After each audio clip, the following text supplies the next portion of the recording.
उसी को हम लोग कहते हैं थेरवाद। ठीक है, तो अब यहाँ पे देखेंगे स्थाविरवाद किससे जुड़ा हुआ है, हीनयान से जुड़ा हुआ है। तो मेरे प्यारे साथियों, ये क्वेश्चन के ऑप्शन में क्या रखा है कि स्थाविरवाद महायान बौद्ध धर्म से संबंधित था। तो दोस्तों ये महायान से नहीं दोस्तों, ये किससे जुड़ा हुआ था, हीनयान से। किससे जुड़ा हुआ था, हीनयान से जुड़ा हुआ था। तो ऑप्शन नंबर ए क्या हो गया, गलत हो गया। तो दोस्तों ऑप्शन नंबर ए जब गलत हो गया तो ये भी गया, और ऑप्शन नंबर ए गलत हो गया तो ये भी गया। अब हमारे पास केवल कितने बच रहे हैं, ये बच रहा है और ये बच रहा है। ठीक है, तो थोड़ा यहाँ पे और जानते हैं। तो हमें hello everybody, this is me Altamas Mansuri and you are watching educator Altamas 2.0।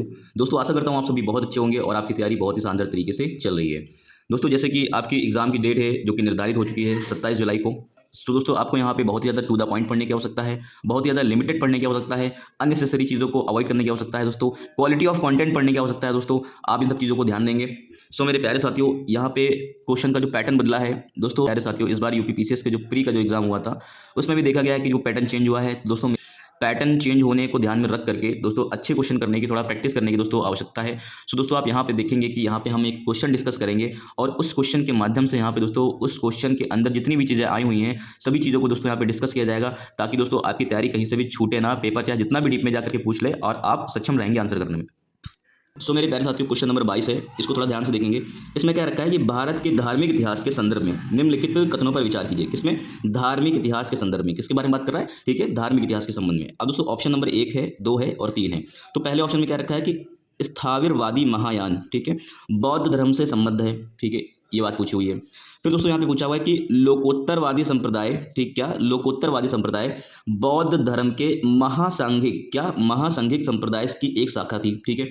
अब दोस्तों सब लोगों ने बौद्ध धर्म के बारे में पढ़ा होगा, लेकिन लोकोत्तरवादी महासांघिक संप्रदाय दोस्तों ये भी इसका पार्ट रहे दोस्तों, इसको भी जानने की आवश्यकता है। क्योंकि दोस्तों पेपर जो आ रहा है अब दोस्तों वो आउट ऑफ वे जाके पूछ रहा है। पेपर जो आ रहा है दोस्तों जो पहले पूछ चुके हैं उससे हट करके थोड़ा पूछने की कोशिश कर रहा है, क्योंकि बार बार पेपर में वो चीज़ रिपीट करने की आवश्यकता, क्योंकि दोस्तों बार बार वो चीज़ें रिपीट नहीं हो रही, कुछ नया पूछने की कोशिश करता है। दोस्तों बौद्ध धर्म से जुड़ी हुई नई चीज़ें ये हैं, ठीक है, महासांघिक संप्रदाय, ठीक है। अब यहाँ पे कहा गया कि महासांघिकों के द्वारा बुद्ध को देवता के रूप में दोस्तों यहाँ पे देखने के लिए बात की गई है, ठीक है। महासांघिकों द्वारा बुद्ध के देवतारोपण ने महायान बौद्ध धर्म को प्रोत्साहित किया, ठीक है। यहाँ पे क्या, देवता के रूप में देखने के लिए महायान को क्या किया, प्रोत्साहित किया दोस्तों। अब यहाँ पे 1, 2, 3 ऑप्शन है और ऑप्शन यहाँ पे रखा है कि ऑप्शन 1 और 2 सही है, 2 और 3 सही है, केवल 3 सही है, 1, 2 और तीनों सही है। सो मेरे प्यारे साथियों, इसको यहाँ पे सॉल्व करने के लिए पहले यहाँ पे हमें थोड़ा सा कॉन्सेप्चुअल क्लैरिटी लाना बहुत जरूरी है। सो मेरे प्यारे साथियों, अब वीडियो को आखिरी तक देखेंगे, एंड तक देखेंगे, एक एक पॉइंट इसका देखेंगे दोस्तों। इसके बाद आपका बौद्ध टॉपिक से एक भी चीज़ छूट के नहीं जाएगी दोस्तों, चाहे क्वेश्चन जहाँ से पूछे जाके आपको दोस्तों एक भी क्वेश्चन छूटेगा नहीं, ये मेरी गारंटी है, ठीक है। तो चलिए शुरू करते हैं।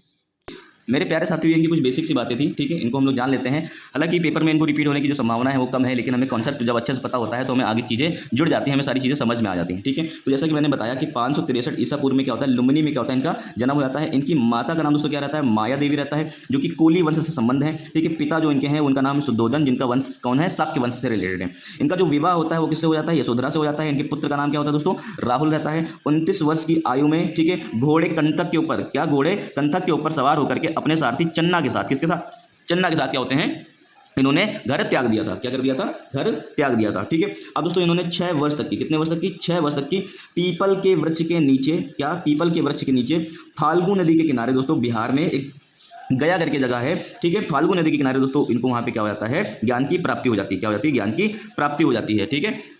फाल्गु नदी के किनारे दोस्तों वहाँ पे क्या हो जाता है, ज्ञान की प्राप्ति हो जाती है, ठीक है। यहाँ पे देखेंगे इन्होंने अपना पहला प्रवचन कहाँ पे दिया दोस्तों, ठीक है। पहले प्रवचन को हम लोग बोलते हैं धर्म चक्र प्रवर्तन, ठीक है, जो कि कहाँ पे, वाराणसी के सारनाथ में दिया। कहाँ पे दिया, वाराणसी के सारनाथ में दिया दोस्तों। इनके जो रतन है वो 3 रतन है, बुद्ध, धम्म और संघ। दोस्तों ये क्वेश्चन पूछा जाता है, यूपीएससी में दोस्तों पूछ चुका है कि गौतम बुद्ध के 3 रत्न कौन से थे, ठीक है। अब दोस्तों इनको महापरिनिर्वाण कहाँ प्राप्त हुआ, ठीक है। महापरिनिर्वाण दोस्तों उनकी डेथ के बारे में बात करते हैं, यूपी के कुशीनगर मल्ल महाजनपद में। कहाँ पे, मल्ल महाजनपद में दोस्तों। इस पॉइंट को आप नहीं भूलेंगे, कई बार पूछा गया है, ठीक है। कुशीनगर में दोस्तों इनको यहाँ पे महापरिनिर्वाण प्राप्त हो गया, ठीक है। 80 वर्ष की आयु में 483 ईसा पूर्व में, कब, 483 ईसा पूर्व में, ठीक है। अब दोस्तों यहाँ पे क्वेश्चन ये बन जाता है, अगर कॉन्सेप्ट के ऊपर क्वेश्चन पूछ ले, ठीक, ये इंपॉर्टेंट आप इसको जानेंगे, ठीक है, कि गौतम बुद्ध का जो अधिकतम जीवन है वो किसके समकालीन गुजरा, तो दोस्तों बिंबसार के समकालीन गुजरा। किसके समकालीन गुजरा, बिंबसार के समकालीन गुजरा है दोस्तों। जब इनके जीवन का अंतिम पड़ाव था तो दोस्तों उस टाइम किसका वंश था, ये हर्यक वंश था, ठीक है। और उस टाइम उनके शासक थे वो थे अजातशत्रु थे। कौन थे, अजातशत्रु के क्या थे दोस्तों, ये समकालीन थे दोस्तों। आपको ये बात यहाँ पे पता होनी चाहिए, ठीक है। मेरे साथियों एक पॉइंट आप यहाँ पे और देखेंगे,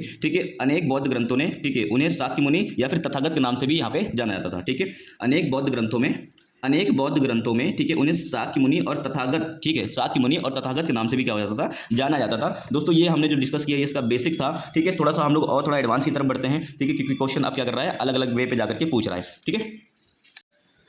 मेरे प्यारे साथियों, आप यहाँ पे ध्यान देंगे, जो गौतम बुद्ध थे, ठीक है, उन्होंने 4 आर्य सत्य की बात की है। उन्होंने कहा है कि दोस्तों, कहा है कि दुनिया में 4 ऐसे सत्य हैं जो आर्य सत्य हैं, ठीक है। उन्होंने कहा है कि दुनिया में जो सबसे बड़ी चीज़ है वो क्या है, दुख है, ठीक है। फिर उसके बाद क्या है, दुख का कारण है। फिर दोस्तों यहाँ पे क्या है, दुख का निवारण है। और दोस्तों उन्होंने कहा है कि उस दुख के निवारण के लिए यहाँ पे क्या है, 8 सूत्री मार्ग है, या अष्टांगिक मार्ग भी इसको कहा जाता है, ठीक है। तो मेरे प्यारे साथियों, चीज़ यहाँ पे देखेंगे, सो मेरे प्यारे साथियों, यहाँ पे एक चीज़ नोटिस करेंगे कि जो दुख है वो क्यों है। दोस्तों यहाँ पे दुख इस वजह से है क्योंकि आप यहाँ पे क्या करते हैं, किसी से होप करते हैं, क्या करते हैं, किसी आशा से करते हैं, ठीक है। आप जब किसी से आशा करना छोड़ देंगे, ठीक है, आप होप नहीं रखेंगे किसी से, तो दोस्तों आपको क्या होगा, कभी भी दुख नहीं पहुंचेगा। दोस्तों 95% लोग आपको अगर दुख देते होंगे तो दोस्तों आपको एक्सपेक्टेशन होगी कि वो ऐसा करेगा या वो ऐसा करेगी। अगर वो ऐसा नहीं करता है या नहीं करती है तो दोस्तों आप क्या हो जाते हैं, दुखी हो जाते हैं। दोस्तों यहाँ पे है क्या, तो उन्होंने उसी के बारे में बात की है, ठीक है, कि आप किसी से होप ना करें, होपलेस रहें यहाँ पे, ठीक है, स्वयं से जो चीज हो सके वो चीजें कर ले, ठीक है। तो यहाँ पे क्या है, दुख बताया है, तो दुख और दुख का कारण जो कि मैं बता रहा हूं। फिर उन्होंने दुख के निवारण के लिए दोस्तों यहाँ पे 8 सूत्री मार्ग दिए हैं। दोस्तों वो जो 8 सूत्री मार्ग हैं उनको मैंने यहाँ पे कुछ इस प्रकार से लिख रखा है, ठीक है। क्वेश्चन पूछ सकता है क्योंकि दोस्तों आपको थोड़ा कॉन्सेप्ट के ऊपर पेपर आने लग गया है, तो आप इनको एक नजर डाल लीजिए, जो भी अच्छी चीजें हैं, ठीक है, आप अपने जीवन में भी लागू करिए, ठीक है, कि ये 8 सूत्री मार्ग क्या है दोस्तों, ये अच्छी चीजें हैं, ये हमें भी फॉलो करना चाहिए, ठीक है। उन्होंने कहा है दयालुतापूर्ण होना चाहिए, सत्यवादी होना चाहिए, उचित संभाषण होना चाहिए, जो बातचीत है वो अच्छा होना चाहिए, ठीक है, निष्कपट होना चाहिए इंसान को, ठीक है, शांतिपूर्ण होना चाहिए और उचित कार्य करना चाहिए। क्या करना चाहिए, उचित कार्य करना चाहिए, किसी भी प्रकार के अनुचित कार्य में लीन नहीं होना चाहिए, ठीक है। उचित जीविका करने के लिए, उचित जीविका का मतलब क्या है, आपकी जो लिवलीहुड हो वो अच्छी हो, वो सही हो, ईमानदारी से हो, ऐसा होना चाहिए, ठीक है। किसी को हानि पहुंचा करके अपने लाभ के बारे में नहीं सोचना चाहिए, ठीक है। उचित प्रयास होना चाहिए, क्या होना चाहिए, उचित प्रयास होना चाहिए। आप जो अटेम्प्ट कर रहे हैं वो उचित होना चाहिए, जैसे आप पेपर देने जा रहे हैं वो उचित प्रयास होना चाहिए। और दोस्तों सेल्फ कंट्रोल की वो बात करते हैं, ठीक है, कि आपका मन विचलित हो रहा है कि लो फोन चेक कर लें या मैसेज चेक कर लें, इंस्टा खोल लें, तो दोस्तों ये सेल्फ कंट्रोल, आत्मसंयम होना चाहिए दोस्तों। फिर यहाँ पे देखेंगे कि उचित मानसिक चेतना होना चाहिए, ठीक है। आईक्यू के बारे में बात कर रहे हैं, आईक्यू अच्छा होना चाहिए आपका। उचित ध्यान होना चाहिए, मतलब आप डिसिप्लिन होने चाहिए, आपका जो ध्यान है, फोकस है वो 100% होना चाहिए। निष्ठावान रहें दोस्तों, निष्ठावान रहें और बुद्धिमान रहें यहाँ पे, ठीक है। यहाँ बुद्धिमत्ता की बात की है। अंधविश्वास से बचें दोस्तों, यहाँ पे किसको इन्होंने नकारा है, अंधविश्वास से। दोस्तों इस पॉइंट को आप बोलेंगे नहीं, हो सकता ऑप्शन में डाल दे कि क्या गौतम बुद्ध अंधविश्वास का समर्थन करते थे या अंधविश्वास को हेट करते थे, ठीक है। तो ये चीज़ आपको जानना चाहिए। उन्होंने दोस्तों, अब दोस्तों उन्होंने यहाँ पे मध्य मार्ग के रास्ते से, ठीक है, मध्य मार्ग को अपनाया, मतलब कि बीच का रास्ता देखा मोक्ष की प्राप्ति करने के लिए, ठीक है। क्या, मोक्ष की प्राप्ति करने के लिए उन्होंने मध्य मार्ग की बात की है, ठीक है। अब दोस्तों इन्होंने एक चीज़ और दोस्तों यहाँ पे कुछ फैक्ट और जानते हैं। वेदों की प्रमाणिकता को दोस्तों उन्होंने क्या कर दिया है, अस्वीकार कर दिया, मतलब वेदों को स्वीकार नहीं किया है, ठीक है। जैन धर्म के विपरीत उन्होंने आत्मा को भी दोस्तों क्या किया है, नकारा है। आत्मा को भी क्या कर दिया है, यहाँ पे नकार दिया है, मतलब कि वो आत्मा विश्वास नहीं रखते हैं, तो इसका मतलब जैन धर्म आत्मा में विश्वास रखता है, ठीक है। मेरे प्यारे साथियों, जब गौतम बुद्ध की क्या हो जाती है, मृत्यु हो जाती है या फिर महापरिनिर्वाण हो जाता है 483 ईसा पूर्व में, सो फिर क्या होता है कि अब उनके उपदेशों को संकलन करने की बात आ गई कि उनका जो ज्ञान था उसको क्या कर लिया जाए, संकलित कर लिया जाए, ठीक है, ताकि ये आगे भी क्या होता रहे, बढ़ता रहे, ठीक है। तो ज्ञान के संकलन करने की बात जो हुई है वो उसको कहते हैं पिट्टक। क्या बोलते हैं दोस्तों, पिट्टक बोलते हैं। तो यहाँ पे देखेंगे 3 प्रमुख पिट्टक हैं दोस्तों, ये पूछा जा चुका है क्वेश्चन। 3 प्रमुख पिट्टक हैं दोस्तों, ये पूछा जा चुका है क्वेश्चन, इंपॉर्टेंट, आप इसको ध्यान देंगे। विनय पिट्टक, सुत्त पिट्टक और अभिदम पिट्टक, ठीक है। विनय, सुत्त और अभिदम। दोस्तों ये लिखा किस भाषा में गया है, तो दोस्तों ये पाली भाषा में लिखा गया है।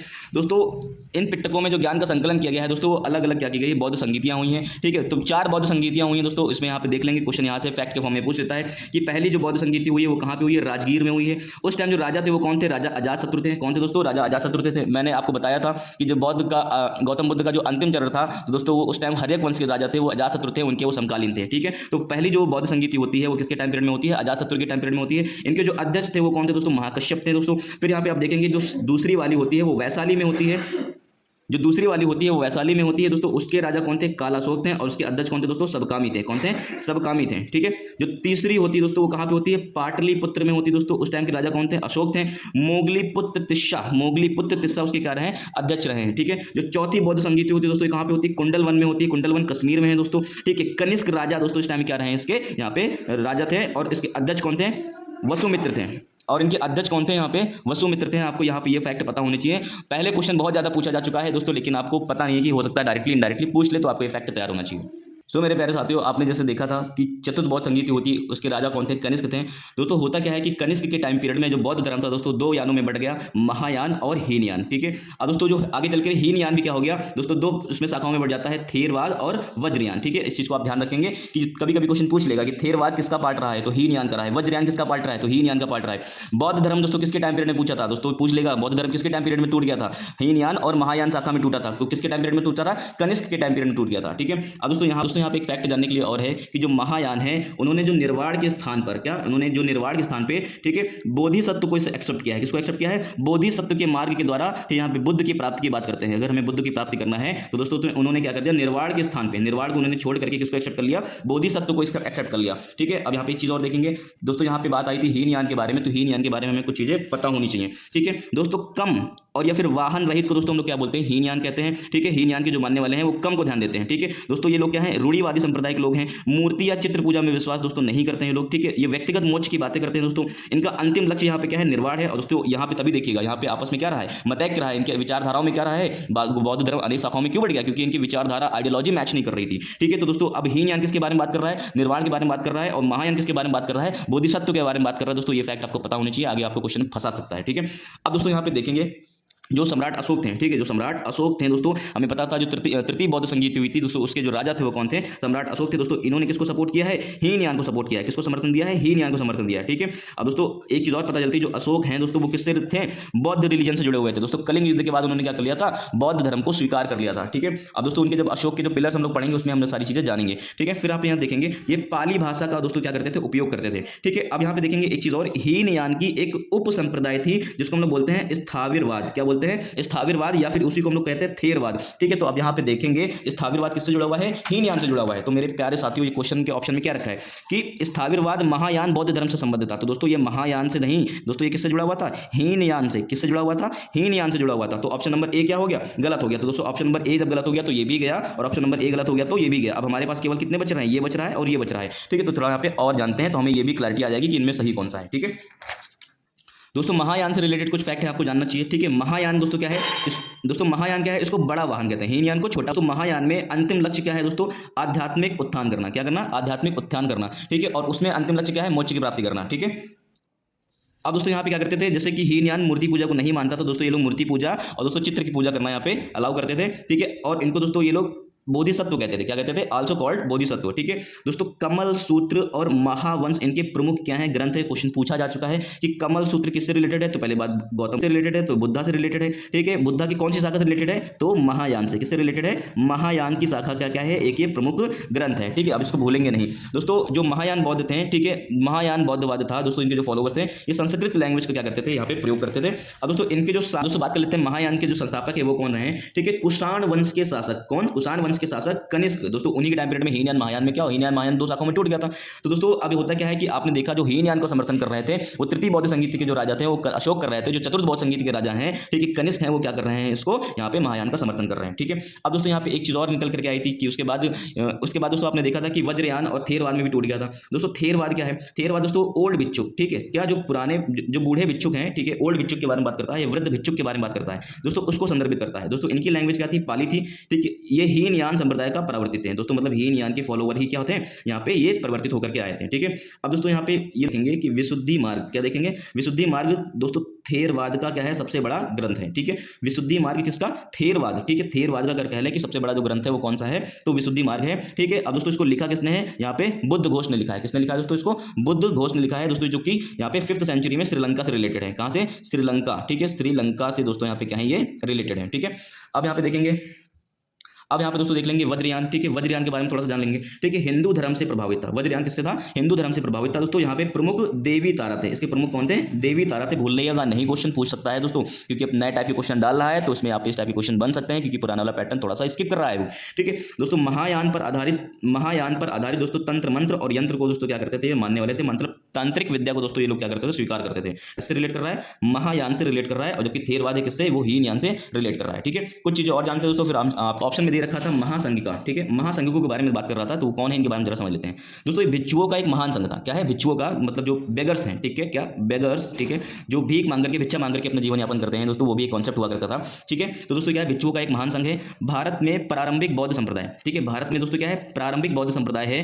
भिक्षुओं का महासंघ है दोस्तों, जो कि क्या है? भारत में प्रारंभिक बौद्ध संप्रदाय है। ठीक है दोस्तों, हमें पता था कि एक दोस्तों गौतम बुद्ध की मृत्यु के बाद 1 सेंचुरी क्या हो गई थी, बीत गई थी। क्या हो गई थी? 1 सेंचुरी बीत गई थी। अब दोस्तों यहीं पे उनको मानने को लेकर के, गौतम बुद्ध के नेचर को लेकर के दोस्तों यहाँ पे आपस में मतैक उत्पन्न हुए। वहाँ पे हीन यान और महायान करके दो चीजें अलग हो गई। दोस्तों अब थोड़ा यहाँ से जानते हैं दोस्तों, ये जो महासांगिक लोग थे ये महायान, ठीक है, महायान परंपरा के क्या थे? अग्रदूत थे। इसका मतलब क्या है? जो महासांगिक थे, महासांगिक कौन? जो भिक्षुओं का महासंघ था। क्या? जो भिक्षुओं का महासंघ था दोस्तों, किसको मानते थे? महायान को मानते थे। किसके फॉलोवर थे? महायान के फॉलोवर थे। या फिर कह सकते हैं कि जो महायान बाद में निकल करके आया दोस्तों, वो किससे इंस्पायर्ड था? महासंघिकों से इंस्पायर्ड था। किससे इंस्पायर्ड था? महासंघिकों का इंस्पायर्ड था, जो कि बोधिसत्व के बारे में बात करते थे। ठीक है, अब दोस्तों यहाँ पे देखेंगे इनका जो उद्भव होता है बौद्ध संप्रदाय में। ठीक है, बौद्ध समुदाय के अंदर जो फूट पड़ी थी, जो डिवीजन हुआ था दोस्तों, उस पहली फूट का दोस्तों क्या किया था? इन्होंने प्रतिनिधित्व किया था दोस्तों बुद्ध की प्रकृति को लेकर के, नेचर को लेकर के दोस्तों, उसमें क्या था? मतभेद था, जैसे कि मैंने आपको बताया। ठीक है, उनकी नेचर को लेकर के यहाँ पे क्या था? मतभेद था। ठीक है, सब अब दोस्तों होता क्या है कि ये सबसे पहले कहाँ ये स्थापित हुए? वैशाली में स्थापित हुए। ठीक है, फिर दोस्तों अमरावती, फिर नागार्जुन कोंडा में दोस्तों उन्होंने क्या बनाया? सेंटर बनाया अपना। दोस्तों ये लोग साउथ में भी फैल गए। कहाँ फैल गए? साउथ में भी फैल गए। महासंघिक जो है ये कहाँ फैल गए? साउथ में भी फैल गए। ठीक है, अब दोस्तों क्या होता है? इसके ग्रंथ प्राकृत में लिखे गए। ठीक है, महासंघिकों के जो लैंग्वेज लिखी गई कौन सी भाषा में लिखी गई? प्राकृत भाषा में लिखी गई दोस्तों। ठीक है, अब आगे कई उप संप्रदाय। ठीक है, अब दोस्तों महासांगिक जो ग्रुप था वो आगे जाकर के और सारी संप्रदायों में क्या होता है? टूटता है दोस्तों, जिसमें एक प्रसिद्ध था लोकोत्तरवाद। क्या था? लोकोत्तरवाद दोस्तों, ऑप्शन नंबर बी। ठीक है, ऑप्शन नंबर आपका यहाँ पे बी। दोस्तों ऑप्शन नंबर बी में आप देखेंगे लोकोत्तरवादी संप्रदाय बौद्ध धर्म के महासांघिक संप्रदाय की एक शाखा था। बिल्कुल सही बात है, क्योंकि दोस्तों यहाँ पे हमने किसके बारे में डिस्कस किया है? महासांघिकों के बारे में डिस्कस किया है। और महासांघिकों की मैंने बताया कि ये एक उप संप्रदाय थी, जो कि क्या करके आगे जाकर के लोकोत्तरवादी जिसमें एक प्रसिद्ध था लोकोत्तरवादी दोस्तों। ये किससे रिलेटेड है? महासांघिकों से रिलेटेड है। तो ऑप्शन नंबर आपका यहाँ पे 2 भी क्या हो गया है? बिल्कुल करेक्ट है कि लोकोत्तरवादी संप्रदाय बौद्ध धर्म के महासांघिक संप्रदाय से क्या थी? यहाँ पे संबंध रखती थी। अब दोस्तों यहाँ पे देखना, हमें पता है कि ये किसका समर्थन करते थे? ये महासांघिक, ये महायान को मानते थे। किसको मानते थे? महायान को मानते थे। ठीक है, महायान के, या फिर कह सकते हो कि आरंभिक दौर के ये लोग थे महासांघिक। जो महासांघिक थे दोस्तों, महायान के दोस्तों क्या थे? ये आरंभिक दौर के दोस्तों क्या थे? फॉलोवर थे दोस्तों। इन्हीं के इनिशिएटिव से दोस्तों हीन यान महायान दोस्तों 2 गुटों में मतैक हुआ। ठीक है, अब यहाँ पे देखेंगे कि महासांघिकों के द्वारा, ठीक है, देवतारोपण में महायान बौद्ध धर्म को प्रोत्साहित किया। बिल्कुल बात सही है, क्योंकि महायान के लोग हैं वो गौतम बुद्ध को क्या मानते हैं? देवता के रूप में मानते हैं दोस्तों। उनकी मूर्ति पूजा भी करते हैं, तो देवता के रूप में दोस्तों यहाँ पे मानने लग गए। तो महासांघिकों के द्वारा बौद्ध के देवतारोपण में महायान बौद्ध धर्म को प्रोत्साहित किया दोस्तों। ऑप्शन नंबर सी भी क्या है? बिल्कुल सही है। जैसे कि आपने देखा है कि महायान के लोग क्या करते हैं? देवता के रूप में मानते हैं। और महायान के जो इनिशिएटिव फेज था दोस्तों, वो कौन थे दोस्तों? महासांघिक लोग थे। इन्हीं के दोस्तों विचारधारा थी, जिससे महायान क्या हो गया? इंस्पायर था। ठीक है, और जाकर के एक अलग शाखा बना महायान, और हीनयान 2 शाखाओं में विभाजित हो गया बौद्ध धर्म। ठीक है, तो दोस्तों यहाँ पे देखेंगे 2 और 3। तो दोस्तों आपने देखा कि क्वेश्चन कितनी डिटेलिंग से जाकर के अंदर से जाके पूछ रहा है। अब बेसिक से क्वेश्चन नहीं आ रहे हैं बार-बार, वो दोस्तों जो पूछ चुका है दोस्तों वो नहीं पूछ रहा है। ठीक है, वो नए टाइप के क्वेश्चन बनाने की कोशिश की जा रही है। तो दोस्तों ऑप्शन नंबर यहाँ पे 2 और 3 यहाँ पे क्या है? सही है दोस्तों। ऑप्शन नंबर आपका यहाँ पे क्या हो गया? ऑप्शन नंबर बी यहाँ पे क्या हो गया? करेक्ट हो गया। तो दोस्तों आई होप आपको यहाँ पे सारी चीजें समझ में आई होंगी दोस्तों। इस टाइप से आपको पढ़ने की जरूरत है दोस्तों। कम टाइम में एक चैप्टर को इसे खत्म किया जा सकता है। तो दोस्तों आपने यहाँ पे जैसे कि देखा कि हमने यहाँ पे केवल एक क्वेश्चन उठाया था। इस एक क्वेश्चन के माध्यम से पूरा बुद्धिज्म चैप्टर क्या कर दिया और उस बुद्धिज्म के अंदर उन बातों को मैंने डिस्कस किया जो कि बहुत ज्यादा रिलेवेंट है आपके पेपर के पॉइंट ऑफ व्यू से लेकर के। आई होप आपको मेरा इनिशिएटिव अच्छा लगा होगा, तो आप हमें ज्वाइन कर सकते हैं। Thank you so much for watching this video.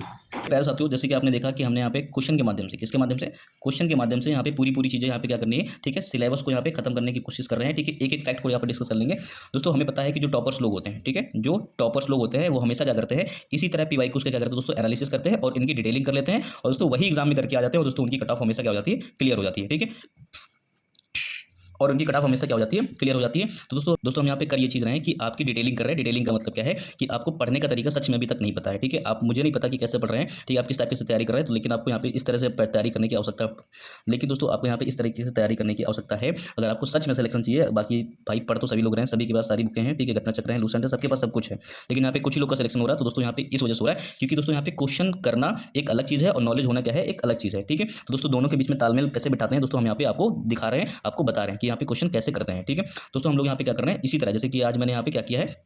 भक्ति आंदोलन के बारे में बात की। किसके बारे में बात की? भक्ति मूवमेंट्स के बारे में बात की। तो दोस्तों हम लोगों ने क्या कर रहे हैं? इन्हीं तरह क्वेश्चन को लेकर के, ठीक है, अब जैसे यहाँ पे क्या है, इसी तरह क्वेश्चन को लेकर के यहाँ पे क्या करें? पूरा सिलेबस खत्म कर देंगे। क्या कर देंगे? पूरा सिलेबस खत्म कर देंगे मार्च तक की। कब तक कर देंगे दोस्तों? मार्च तक की कर देंगे दोस्तों। जिसको भी इस टाइप की वीडियोस चाहिए दोस्तों, हमारा एक पेड ग्रुप है जिसकी फीस दोस्तों मंथली कितनी है? 150 रुपये है दोस्तों। हमें पता है कि हमारे एग्जाम में ऑलमोस्ट 3 महीने बचे हुए हैं, तो दोस्तों हम यहाँ पे वन टाइम पेमेंट ले रहे हैं आपसे। क्या ले रहे हैं? 500 रुपये ले रहे हैं। ठीक है, दूसरी चीज़ आपको यहाँ पे क्या है? इस टाइप से सारे क्वेश्चन के माध्यम से पूरा सिलेबस खत्म किया जाएगा, जिसमें दोस्तों यहाँ पे ज्योग्राफी के ऊपर, ठीक है, और हिस्ट्री के ऊपर, ठीक है, और यहाँ पे साइंस के ऊपर और पॉलिटी के ऊपर और दोस्तों करंट अफेयर के ऊपर विशेष ध्यान दिया जा रहा है। क्या दिया जा रहा है? विशेष ध्यान दिया जा रहा है। और साथ ही साथ क्या दोस्तों आपके पास, हमें पता है कि सभी प्रकार की घटना चक्र हैं। ठीक है, करीबन 8 किताब है घटना चक्र की जो कि आपके पास है, लेकिन दोस्तों उसके शॉर्ट नोट्स आपके पास नहीं है। क्या शॉर्ट नोट्स आपके पास नहीं है? और दोस्तों पेपर जब देने जाएंगे तो आपको पता है कि पेपर के पहले आपको पूरा रिवाइज करना होता है, लेकिन आप दोस्तों अब इतना टाइम बचा नहीं है कि आप शॉर्ट नोट्स बना पाएंगे। तो दोस्तों हम यहाँ पे आपको इस पेड ग्रुप में आपको सारी एक चैप्टर का एक टॉपिक वाइज यहाँ पे क्या कर रहे हैं? शॉर्ट नोट्स दिला रहे हैं, जिसमें एक भी चीज़ क्या कर रहा है? मिस नहीं की गई है, और वन लाइनर के फॉर्म में है दोस्तों। सभी बुक्स को यहाँ पे क्या किया गया है? 20-20, 30-30 पन्नों में क्या कर दी गई, खत्म कर दी गई, जो कि आपके रिवीजन पर्पस के लिए बहुत ज़्यादा नेसेसरी है।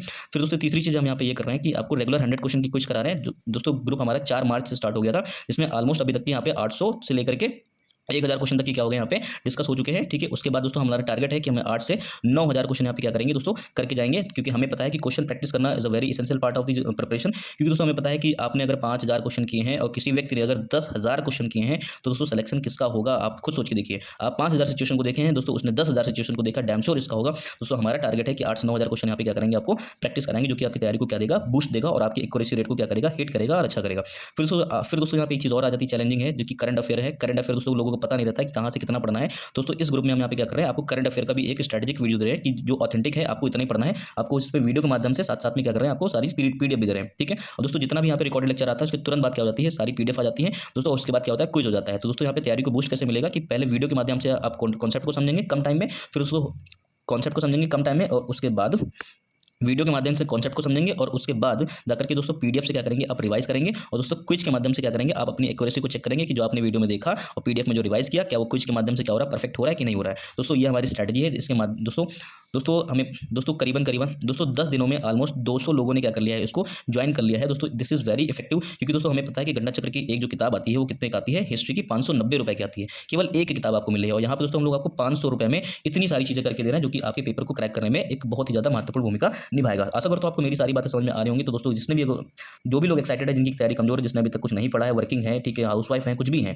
ठीक है दोस्तों, हम यहाँ पे आपके सिलेबस को मार्च के लास्ट तक की खींचने की पूरी कोशिश कर रहे हैं। फिर दोस्तों अप्रैल और मई और जून, ठीक है, अप्रैल मई दोस्तों हम लोग क्या करेंगे, यहाँ पे पेपर का रिवीजन करेंगे। अप्रैल और मई में दोस्तों हम लोग क्या करेंगे, सिर्फ रिवीजन करेंगे और दोस्तों प्रैक्टिस करेंगे, रिवीजन प्रैक्टिस। दोस्तों हमें पता है कि revision is the key of the success. ठीक है, तो दोस्तों यहाँ पे हमारी ये सारी चीजें चल रही है, ये सारा इनिशिएटिव है, जो कि आपको सिर्फ 500 रुपये मिल रहा है। ठीक है, आशा करता हूँ आपको सारी बातें मेरी समझ में आई हैं। ठीक है, तो आप दोस्तों इस ग्रुप का पार्ट बने और दोस्तों अपनी तैयारी को और ज़्यादा इनहेंस करें। ये मैं आपको गारंटी दे रहा हूँ कि जो चीज़ें मैं दूंगा वो ऑथेंटिक होंगी, रेलेवेंट होगी, जैसे आपने वीडियो में देखा है। ठीक है दोस्तों, जल्दी मिलते हैं आपको नेक्स्ट वीडियो में। Thank you so much for watching this video.